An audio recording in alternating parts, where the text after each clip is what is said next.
A group of tourists were shocked when they were confronted with a family of Ewok-like troll monkeys playing music on the edge of a Thai island. Some of the creatures walked around in the shallow waters, while others perched on the edge of the rocks. They looked like the small orangey-brown fictional creatures from Star Wars as they moved around.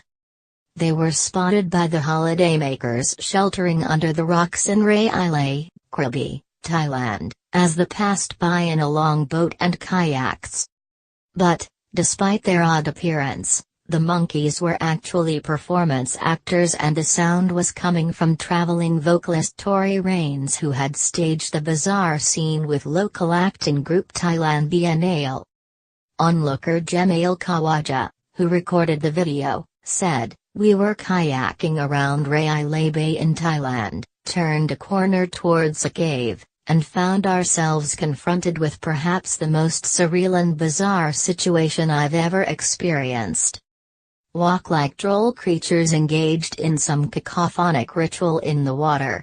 It went on for like 30 minutes. What on earth is going on here?